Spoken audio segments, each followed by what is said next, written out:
Hey guys, Shane here with One Shift at a Time. How you doing? We're doing something again a little different here. We're doing the XFL Power Rankings, as the XFL is now coming up into week 3 coming up this weekend. I didn't want to do it the first couple weeks because I didn't know a lot about these teams. I know some people know about these coaches and some of these players. I mean, I recognize some of the names.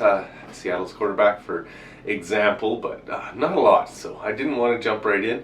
But I think we have enough now to put a little bit of traction behind these power rankings. So we're going to start off number 8 with the Orlando Guardians. They are one of the 0-2 teams to start off the season, but they did lose both in big ways.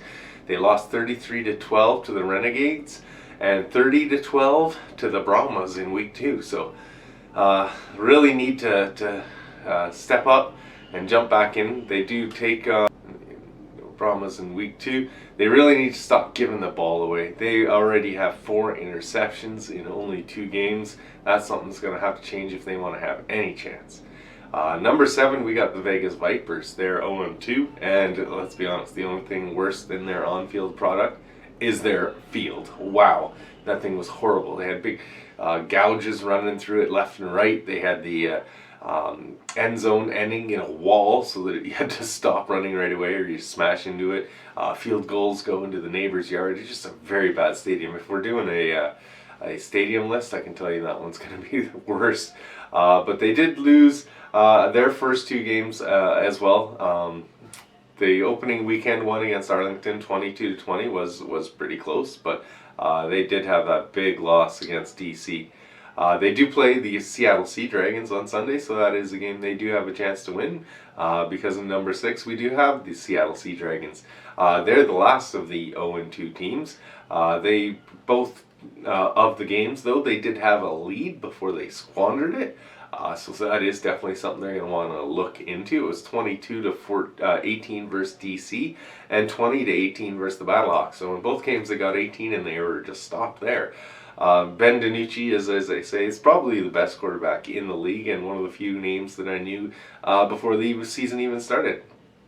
They take on Vegas, as we talked about. Number 5, we've got the Arlington Renegades.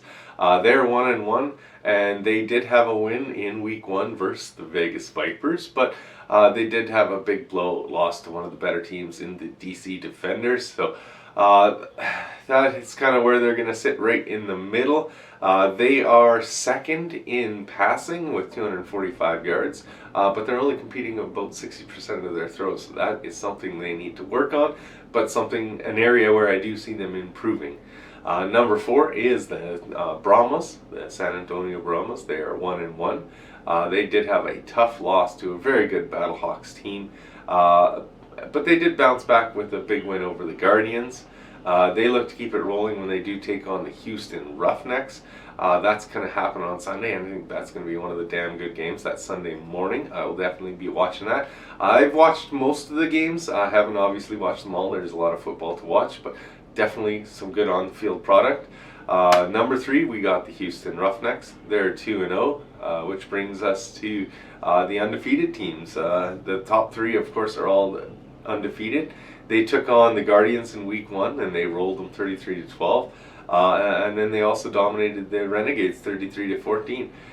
They have the second most passing yards at 445, and it was they will take on, as we said, the Brahmas on Sunday. Now that's going to bring us to number 2. We do have the St. Louis Battlehawks. They're 2-0 as well. And what kind of gave them and the defenders a little bit of an edge is kind of the strength of the opponents. So in week 1 they did beat the Brahmas, good team. And then week 2 they had the game against the Sea Dragons, which are low on the category, but I think they're a good team. They did lose to 2 tough teams, so we'll see. So they had some good strength of opponents. That's why I kind of give them an edge. There's not a lot to go on this early in the season. They are going to play the number 1 on my list, Defenders, on Sunday afternoon. That's going to be one heck of a game. Kind of gave it away there a little bit, but number 1 is the DC Defenders, 2-0. So they also beat the Sea Dragons, as we said. That was quite a tough start for the Sea Dragons, but before they absolutely thrashed the Vipers. They let the Vipers start it with a 6-point lead and then just came back and scored 18 straight.